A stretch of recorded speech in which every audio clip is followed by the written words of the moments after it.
Hi everybody, welcome to my channel.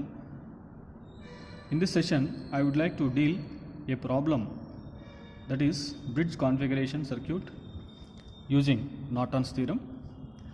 Here we are given the example having a bridge circuit with resistances 4 ohms, 5 ohms, 3 ohms and 6 ohms. A galvanometer connected between the terminals A and D. As the bridge is not balanced, a small current will flow through this galvanometer, and we are also given that the resistance of the galvanometer is 10 ohms, and the objective here is to find out the current passing through the galvanometer using Norton's theorem.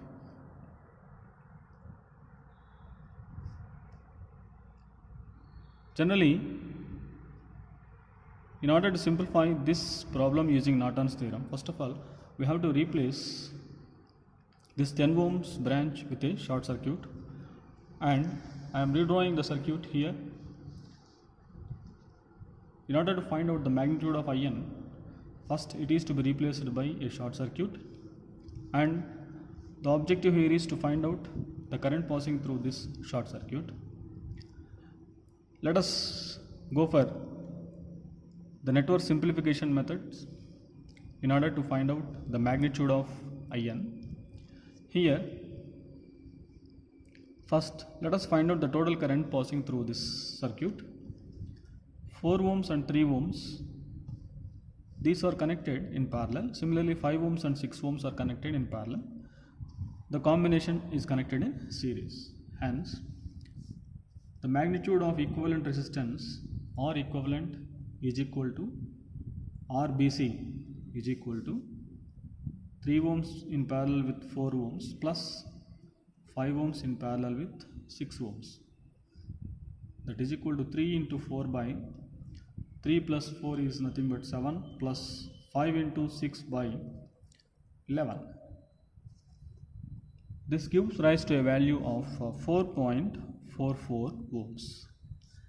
And after that, the magnitude of current I is equal to the voltage is 2 volts divided by the equivalent resistance is 4.44, which gives rise to a value of 0.45 amperes.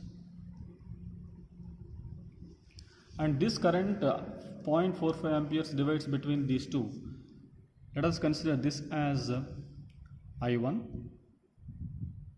and this current as this branch current as I2. Now, using Kirchhoff's voltage law, let us find out the magnitude of the currents passing through all the branches. Here, the resistance is 4 ohms and current is I1. Hence, the voltage drop will be equal to 4I1 here.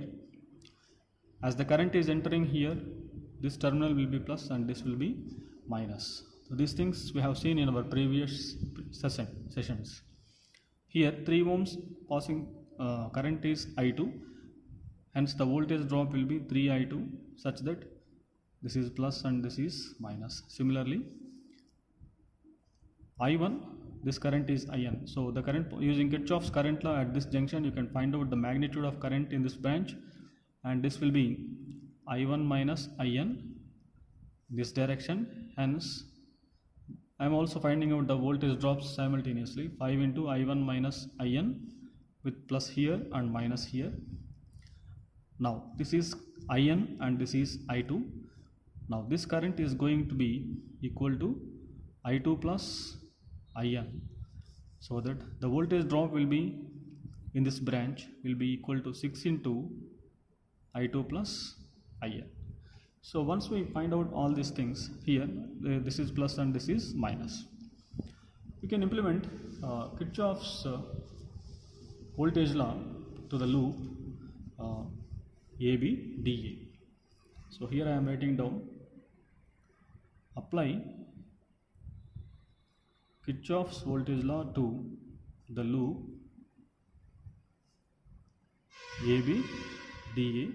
So consider any of the voltage drops as positive. Here I am considering 4I1 as positive. So 4I1 and the voltage drop in this is equal to 0, as minus is connected to minus, you get opposite sign for this, minus 3i2 is equal to 0. But we know that here capital I is equal to I1 plus I2, which is equal to 0.45 amperes. Hence we can have I2 as equal to 0.45 minus I1. Substitute here, you get 4I1 minus 3 into 0.45 minus I1 is equal to 0. If you simplify this, you get the magnitude of I1 as equal to 0.192 amperes, and substitute here I2 is equal to 0.45 minus I1, which is 0.192. You get the magnitude of I2 as equal to 0.258 amperes. So once you get the magnitudes of I1 and I2, let us apply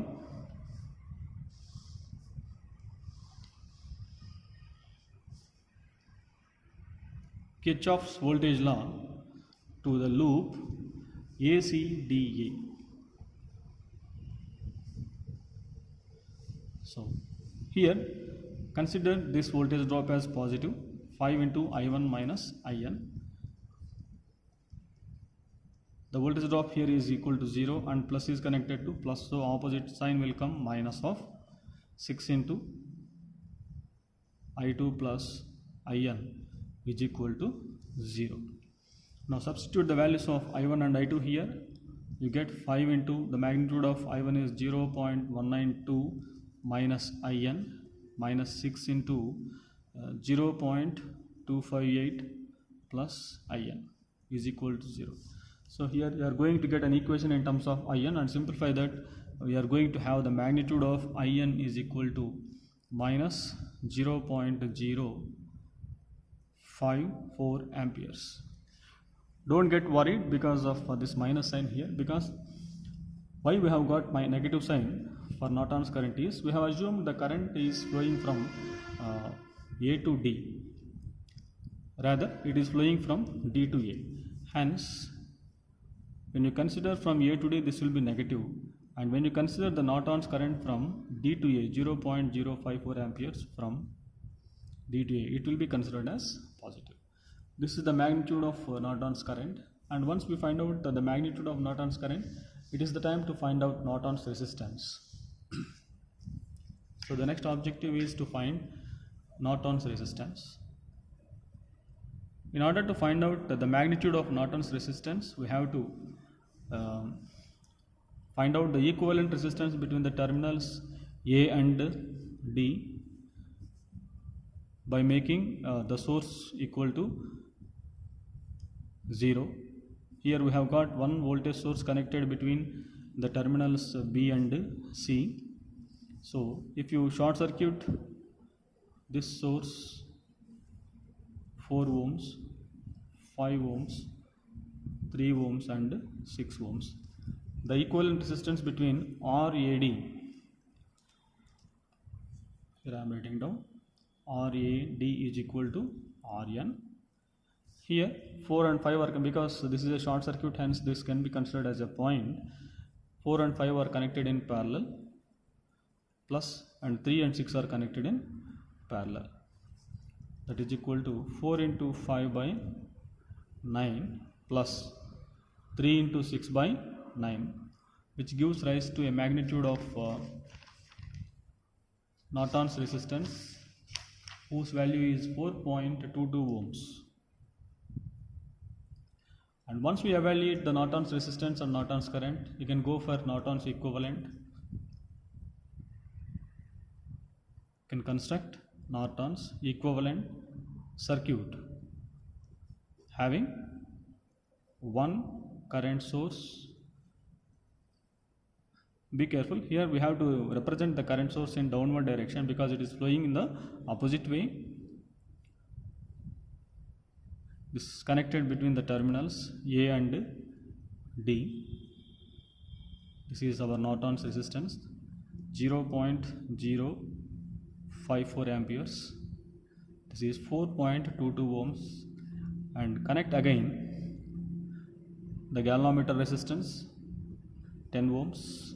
Now the current passing through this 10 ohms resistance is, or the current passing through the galvanometer is IL is equal to, the total current is 0.054 multiplied by opposite resistance is 4.22 divided by 4.22 plus 10, which is equal to 0.0156 amperes flowing from D to A, or flowing upwards.